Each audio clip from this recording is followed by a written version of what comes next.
And the first thing to really talk about is I want to take you back to the beginning. And in 1995, you started. Yep. You went public in 97.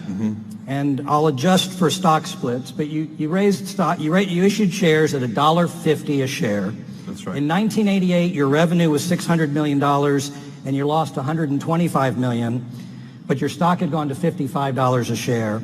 So you doubled down, sales went up threefold, you lost another $400 million, but your stock went up to $76, $27 billion of market cap, your personal net worth of $9 billion. Take us back to that time where the market is telling you you're doing great, but you have red ink in the company. You took on $2 billion of debt from 99 to 01 while you doubled sales yet again. What were you thinking back then? Well, that's a great question, and it is kind of fun to go back and think about those days. In those days when we had, when I started the company and there was just one person, and then there were 10 people, and today there are almost 600,000 people. So there's a lot of change. But back in that time, we were still a pretty small company by most standards. But we were growing fast, and it was very exciting. When I started, I was driving all the packages to the post office myself. I knew the UPS guy so well that he would let me in even like 5 minutes after closing. So it was, I hoped one day we'd be able to afford a forklift. It was that kind of operation. We were so inefficient with our operations and logistics in those early days when there were just 10 of us that I didn't have packing tables. We were packing on the floor on our hands and knees.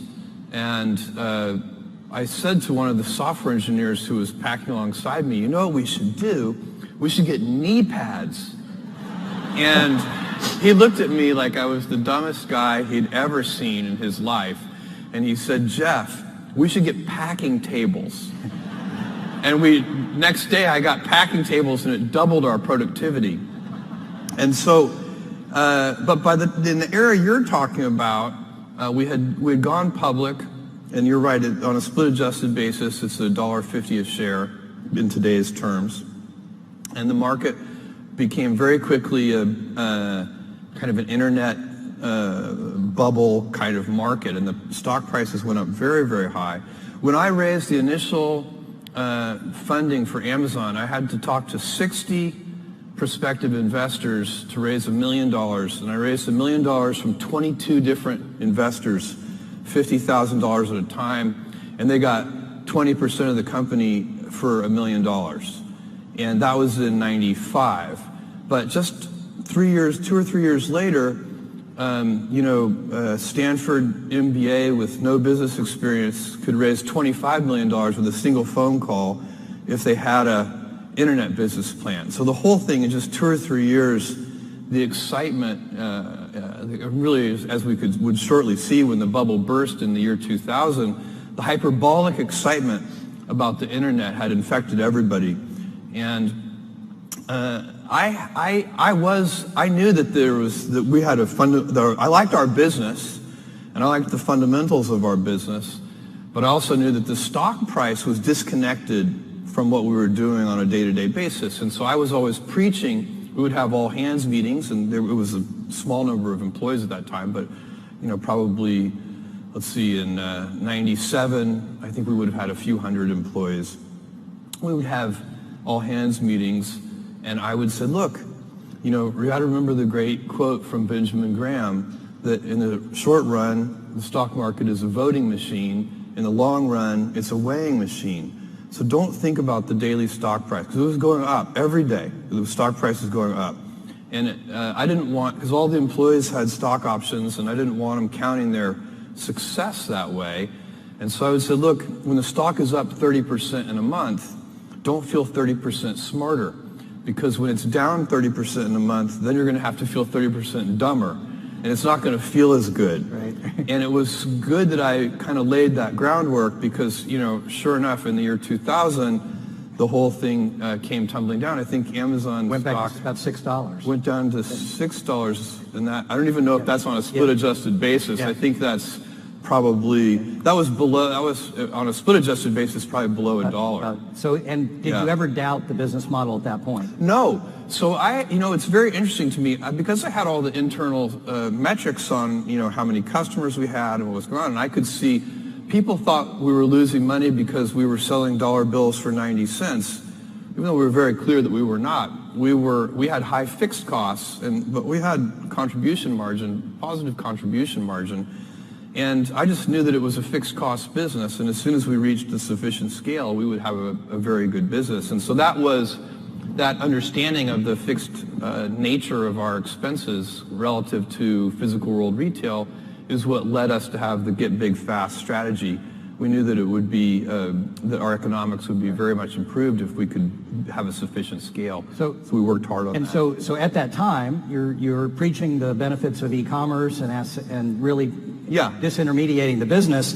So fast forward to today, now we have content, we have physical Amazon stores, we have Amazon cashierless stores, which we used to call shoplifting, and then now it's shoplifting without the jail time. That's right, and then buying Whole Foods here from a Texas company. So how does that fit together, your vision, and then how do you manage these disparate businesses with different cost structures now? Yeah, well, and by the way, just finishing up a little on that prior point before I answer that question, and also with the memory of Barbara Bush in all of our minds, I think part of, a lot of people in this room are entrepreneurs, started their own businesses, done various things, taken risks of various kinds, and I think one of the precursors, one of the foundational things to being able to take risk is to have had some kind of support from somebody. You have to have some mentors. You have to have somebody who loves you. These are the kind of things that build up and allow you to kind of, jump off into uncharted terrain and do something new because you have a support system of one kind or another. And I certainly did. So for me, I just want to point out that I feel very strongly that I've won a lot of lotteries. Amazon is one of the lotteries that I've won, but I had a big lottery with my parents. My dad is a Cuban immigrant. He came here when he was 16 years old, didn't speak any English. He's a great guy. And my mother had me when she was 17 years old. So she was a pregnant 16-year-old in Albuquerque, New Mexico in high school, which was not cool. And she made it work, and her parents, my grandparents, helped her with that whole thing and made that all work. And if you don't get that kind of support somehow, it doesn't have to be your parents. Sometimes people get lucky, it's a grandparent or it's a friend or a family friend or a teacher.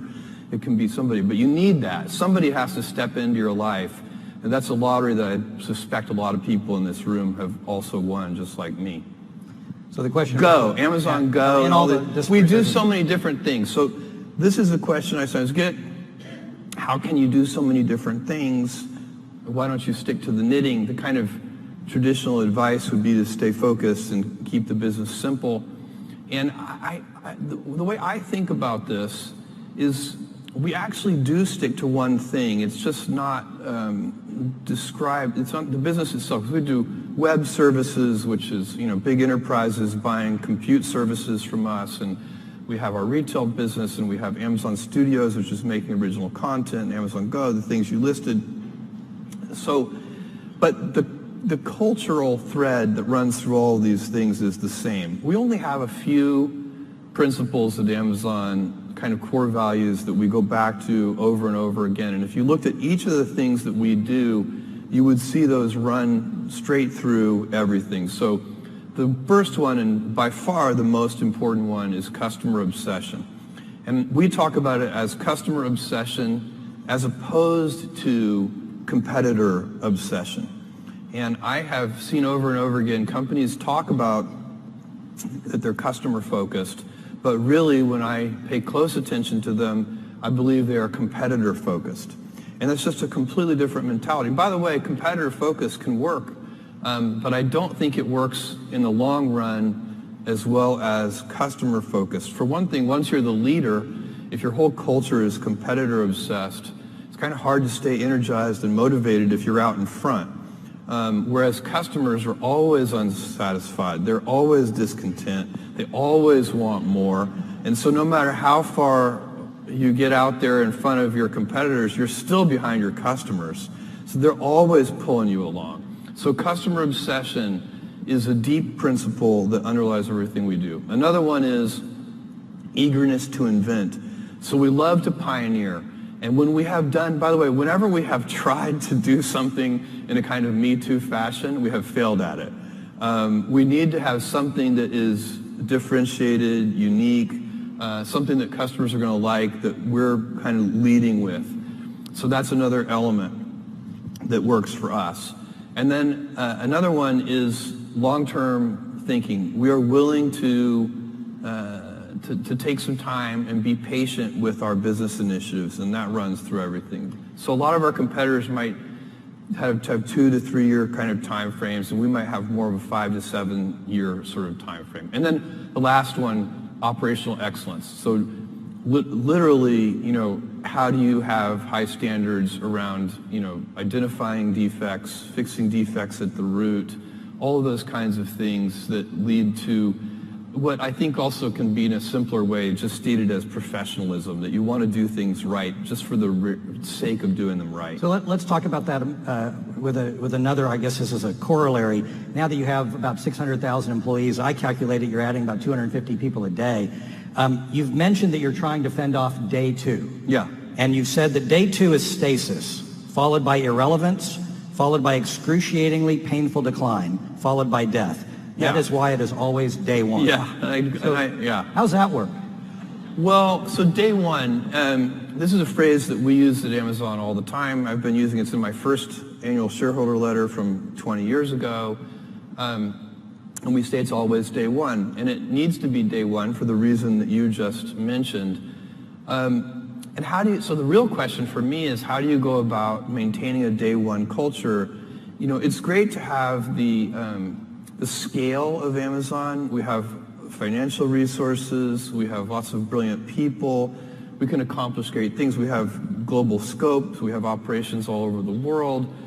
But the downside of that is that you can lose your nimbleness. You can lose your entrepreneurial spirit. You can lose that kind of heart that small companies often have.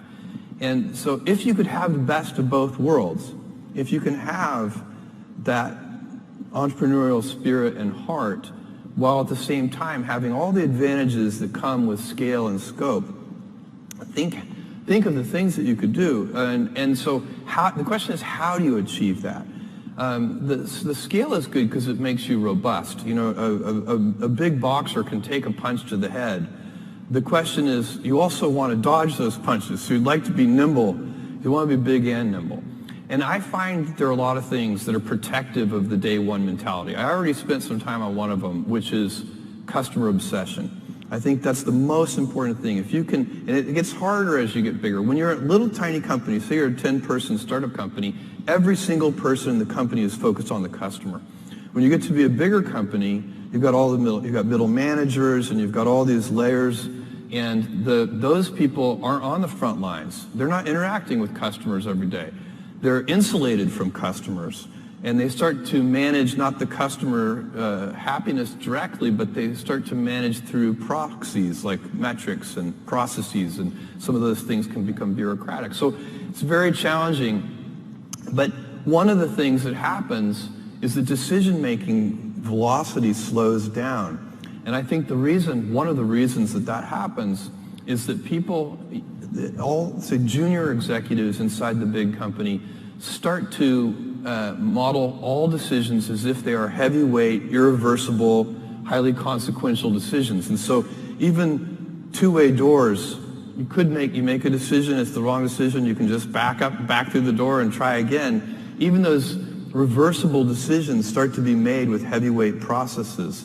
And so you can teach people that these pitfalls and traps, and then teach them to avoid those traps. And that's what we're trying to do at Amazon, so that we can maintain our inventiveness and our heart and our kind of small company spirit, even as we have the scale and scope of a larger company. So 600,000 people, small company, which that's a trick. So I know the Bush Center, we focus on leadership. And I know that you're also a voracious reader. And you're fond of a book by Nassim Taleb called The Black Swan. Yeah, sure. And it's about human tendencies to reduce things to anecdotal stories. And to shield us from sort of the randomness of the way things actually happen. Building narratives. Yeah. And how we humans instill can create a narrative around anything. To connect any sequence of facts, we can create a narrative. So how do you infect that throughout the whole organization when you have that many layers? Well,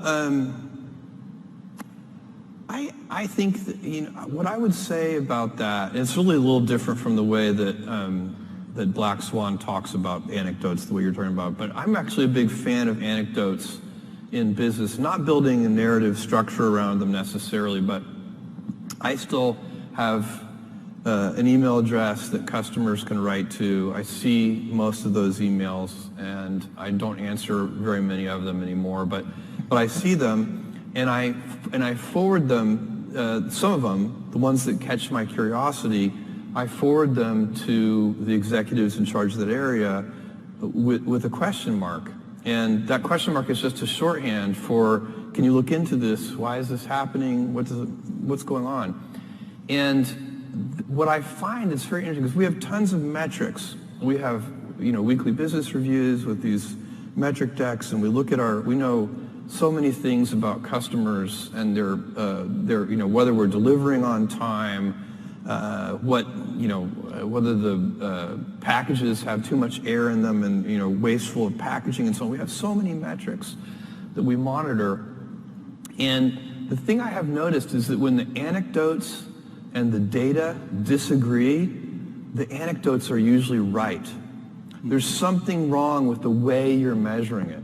And that's why it's so important to keep you need to run something where you're doing, shipping billions of packages a year. For sure, you need good data and metrics. Are you delivering on time? Are you delivering on time in every city? Are you delivering on time to apartment complexes? Are you delivering on time in certain countries? You do need the data. But then you need to check that data with your intuition and your instincts. And you need to teach that to all the senior executives and junior executives too. So if you're not answering your emails, can you give us your cell phone, maybe a text is... Sorry. Oh my God. Still have the 2 pizza rule and no PowerPoints? Oh yeah, the 2 pizza team, we try to create teams that are no larger than can be fed with 2 pizzas. We call that the 2 pizza team rule. No PowerPoints are used inside of Amazon. So every meeting, when we hire a new executive from the outside, this is the weirdest meeting culture you will ever encounter. And new executives have a little bit of, culture shock in their first Amazon meeting, because what we do is somebody for the meeting has prepared a 6-page memo, a narratively structured memo that is got, real sentences and topic sentences and verbs and nouns, not just bullet points. And it lays out and supposed to create the context for what will then be a good discussion. So, and then we read those memos silently in the meeting. So it's like a study hall. And we do that, everybody sits around the table, and we read silently for usually about half an hour, however long it takes us to read the document. And then we discuss it.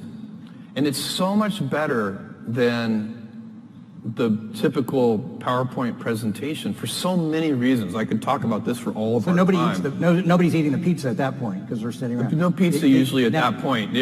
One author said that takes you back to River Oaks Elementary School in Houston, where they started with a silent reading exercise. I never made that connection, but you never know where things come from. I did have a great experience there. Yeah.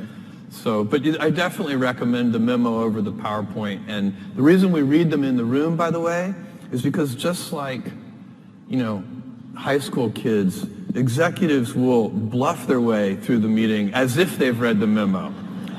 Because we're busy And so you got to actually carve out the time for the memo to get read, and that's what the first half hour of the meeting is for. And then everybody's actually read the memo. They're not just pretending to have read the memo. That's pretty effective. How has your leadership style changed over the years? It's changed a lot, mostly just because it's had to. You know, the company has changed so much, and I can't, when the company is 10 people or 100 people, I can be involved in every decision, not just the objectives, like what are we going to do, but even the methods, how are we going to do it?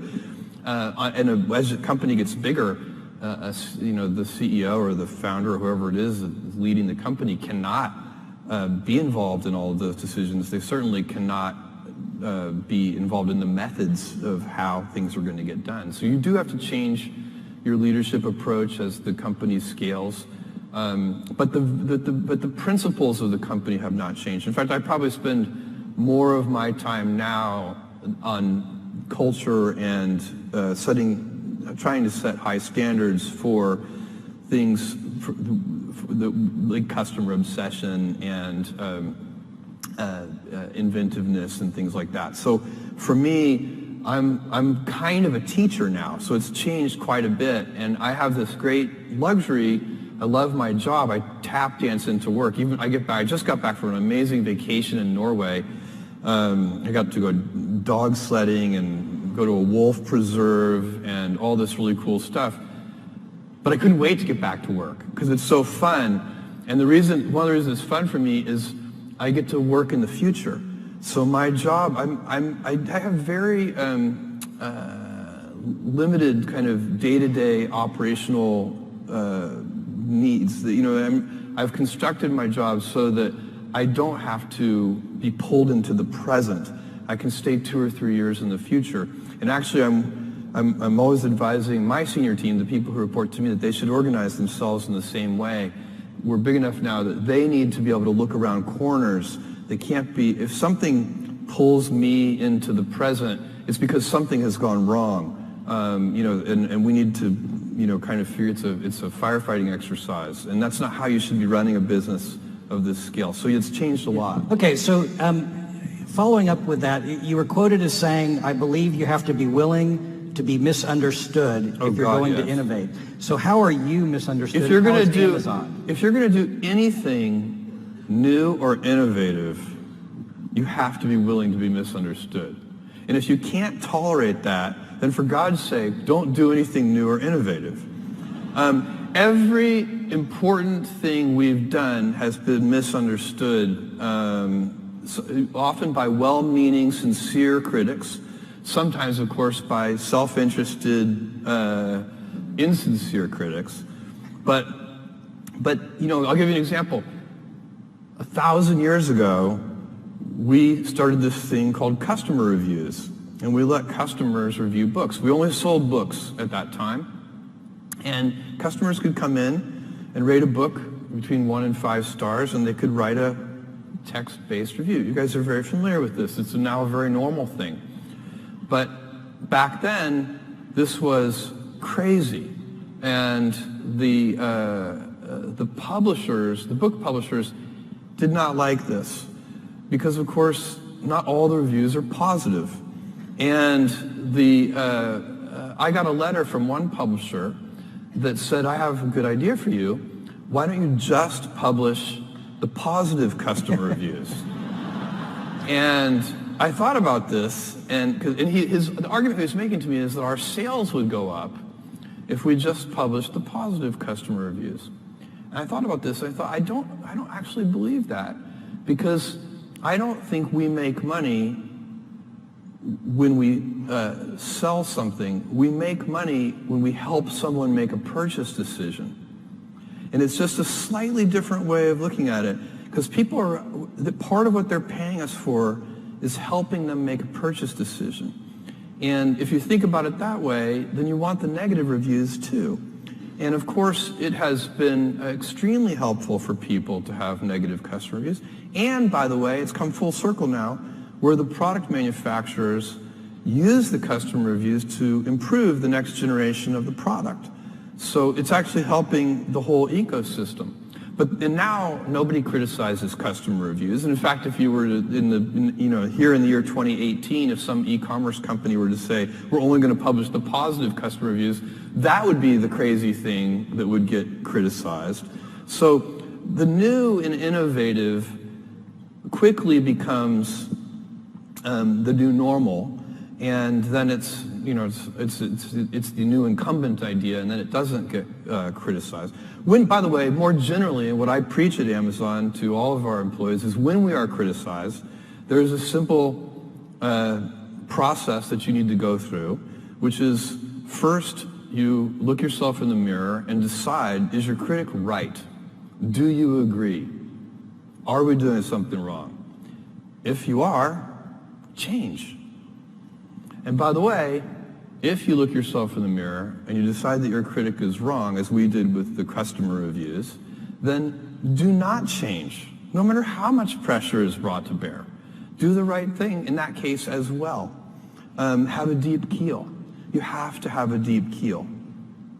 Good. So why don't we shift to personal, away from Amazon a little bit. If you could write your legacy, what would you want your legacy to read? World's oldest man. I stole that. That's not original. But I would love it. Let's work on that. I keep telling my biotech friends, hurry. What the hell, guys? Come on.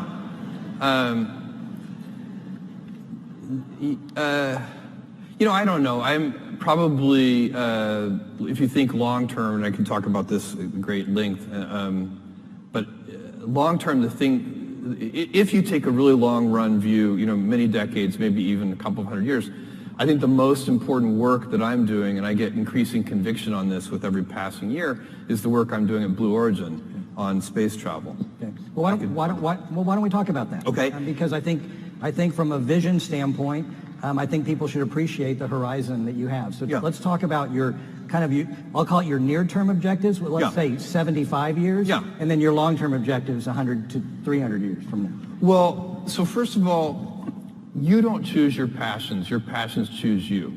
And all of us are gifted with certain passions, and the people who are lucky are the ones who get to follow those things. And I always advise our young employees, I meet with interns and so on, you can have, and my kids too, you can have a job, or you can have a career, or you can have a calling. And if you can somehow figure out how to have a calling, you have hit the jackpot, because that's the big deal. And most people don't ever get there. You're very lucky if you have a career. A lot of people end up with a job. And so, for me, I have been interested in rockets, space travel, propulsion since I was a 5-year-old boy. And I have spent a tremendous amount of time thinking about it. So it's not like I really have a choice to follow this passion. It has captured me. But I think it's very important that we go out into space as a civilization. And the reason is not the one that I think is very common. There are many reasons that are given. One of the reasons that is out there, and it's a very old idea, one of the people who first articulated it very well was Arthur C. Clarke. He said, all civilizations become spacefaring or extinct. And that even may be technically true in a long run, kind of long enough horizon. But that idea is it has kind of come to be that we've got all our eggs in one basket, and we need a plan B. If we had a civilization elsewhere on another planet, somewhere in the solar system, then when Earth gets destroyed, humanity will still be fine. I find this particular argument incredibly unmotivating. We have now sent robotic probes to every planet in this solar system. Believe me, this is the best one. It is not close. My friends who want to move to Mars, I say, I have an idea for you. Why don't you first, for a year, move to the top of Mount Everest, because the top of Mount Everest is a garden paradise compared to Mars. And so it's this planet is a gem. This planet is unbelievable, and as you travel around, the more you travel around, the more you see how incredible it is. And I'm not even just talking about nature. I'm talking about the civilization we built and the urban cities that we have, and all of these amazing things. And so we need to protect it. Now, and I'm not even talking about protecting it from asteroids or nuclear holocaust or anything, although all those things are probably important and valid. But we don't need to worry about that because we have something more certain that is a problem. And that is, if you take current baseline energy usage on Earth today, global energy usage, and compound that at just 3% a year, then in just a few hundred years, you're going to have to cover the entire surface of the Earth in solar cells. That's how powerful compounding is. So, and by the way, we have been growing energy usage at a few percent a year for a long time. So, our civilization has a lot of advantages because we increase our energy usage. The human body, in a state of nature, if you are just an animal in the state of nature, your body, your metabolic rate, uses about 100 watts of power. But a modern person living in a developed country, you actually use your all-in civilizational per capita metabolic rate is 11,000 watts. We use a lot of energy. That's about as much energy as a blue whale uses. And so we have, there are billions of us, and most of us aren't even really living in the kind of lifestyle of a developed country yet, but they will be very soon, and we hope they will be. We want them to. And so you're going to face a choice, and you won't face this choice, and I won't face this choice, but your grandchildren's grandchildren will face this choice. Do you want to live in a world of stasis, or do you want to have 1 trillion humans living in the solar system? Because the solar system is big. Earth is small. We capture Earth's surface is so small, it captures a tiny, tiny fraction of the solar output. So once you go out into space, you have, for practical purposes, once again, unlimited resources. And the solar system can easily support 1 trillion humans. If you had 1 trillion humans, then you'd have 1,000 Mozarts and 1,000 Einsteins and so on and so on.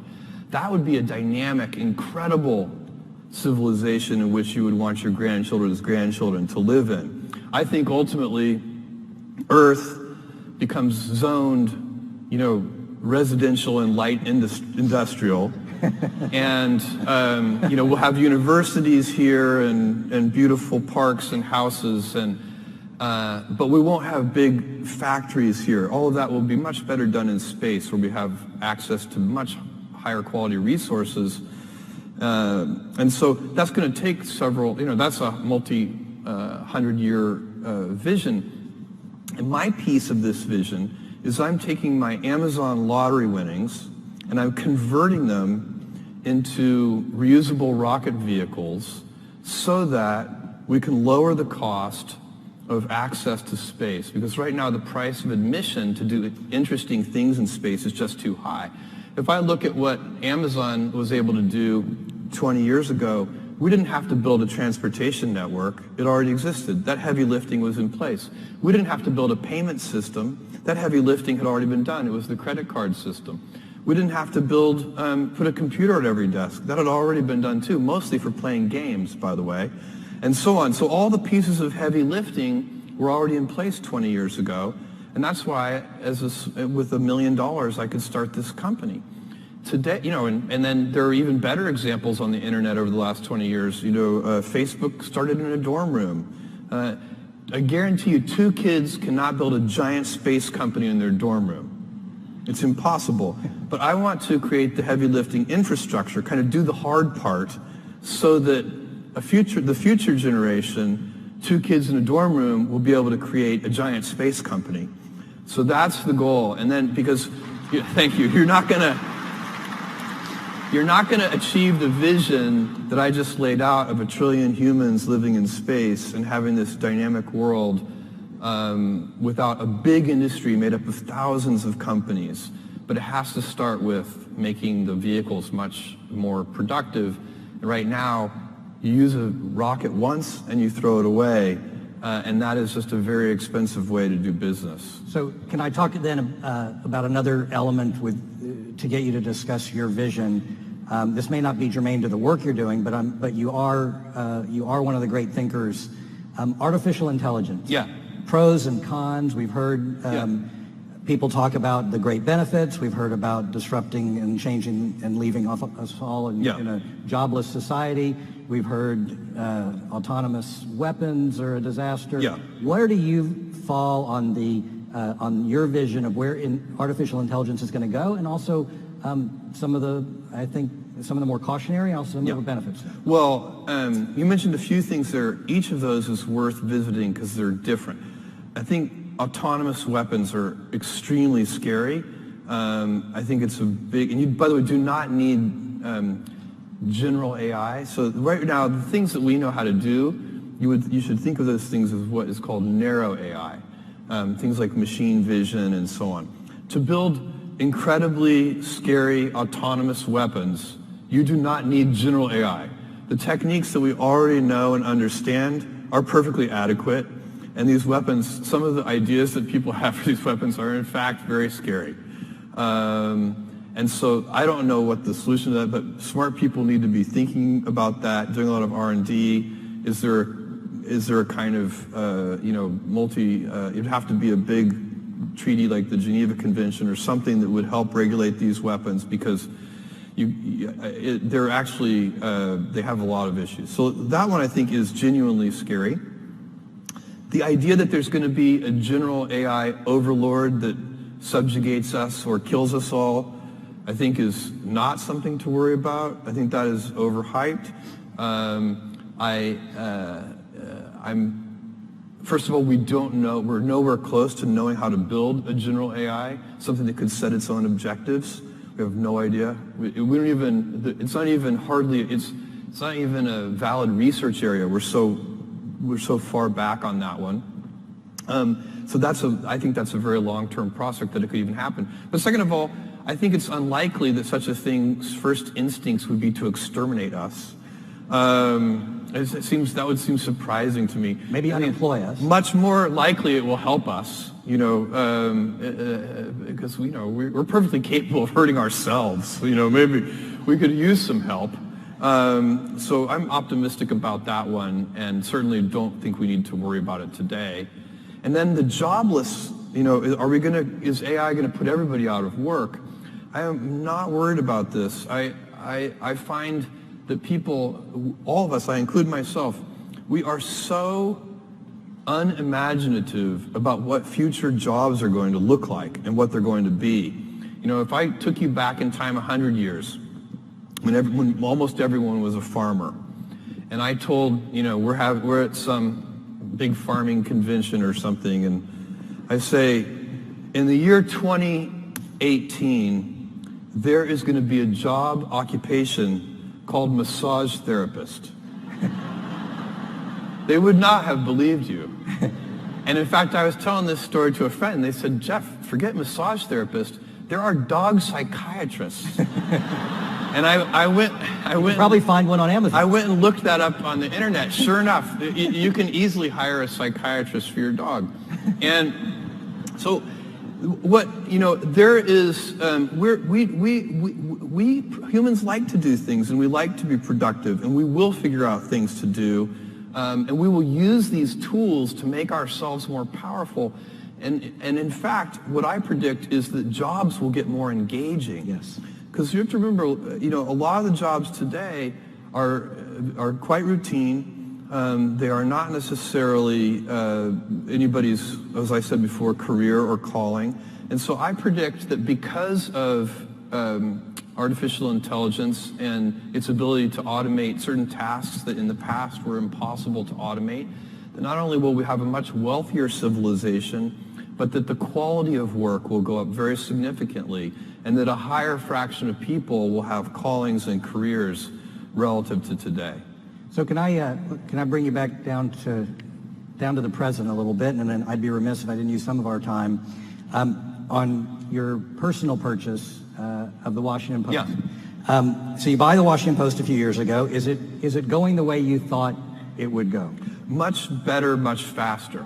So the Post is profitable today. So I bought the Post in 2013. The Post was still a fantastic institution at that time, but it was in great financial difficulty. It's a fixed cost business, as almost all publishing is. And their revenues over about 6 years, from sort of 2007, 2008 to 2013, had been cut in half from $1 billion a year to $500 million a year. And that, in a fixed cost business, puts a tremendous amount of pressure on the business. They had needed to reduce the size of the newsroom, lay off reporters, and it was very difficult. And Don Graham, whose family had owned the paper for a long period of time, he contacted me through an intermediary, actually. We'd known each other probably for almost 20 years, actually. And I was very surprised, but he said that he was interested in selling the paper. And he wanted to, I said, look, I'm not the right buyer, Don, because I don't know anything about the newspaper business. And he said, we don't need any of that. We've got lots of people who understand the newspaper business. We need somebody who understands the internet better. And this was a great act of love of Don's, because the paper had been their family for a long time, and he cared more about the paper than he cared about his ownership of it. And if any of you know him, he's an incredible gentleman, just a wonderful guy. And so over several conversations, he finally convinced me that I could help. And then I had to convince myself of a couple of things. One was, did I really believe it was an important institution? And that for me was a very quick gate to get through. I felt very powerfully that it was an important institution. I do believe that democracy dies in darkness. I think that the paper resides in Washington, D.C., the capital city of the United States of America, the most powerful country in the world, needs a paper like the Washington Post. So it was easy to decide it's an important institution. I would not have bought and tried to help turn around a financially upside down, salty snack food company. I just have better things to do. So that's why for me it was so important that it be, I might buy a really well-run, healthy salt food snack company, but that would just be an investment. And so and then the second gate I had to go through after that was, I really wanted to convince myself that it wasn't hopeless, because if it had been hopeless, also I wouldn't want to get involved. But I didn't think it was, and it has turned out to work very, very well. We did one very simple thing, really, which is we switched from, it's been a lot of work, and I don't mean to make it sound simple. The team has done an amazing amount of work. And we have a great editor in Marty Barron, and a great publisher in Fred Ryan, and a great technical leader in Shailesh. I mean, we've got a killer team at the Post.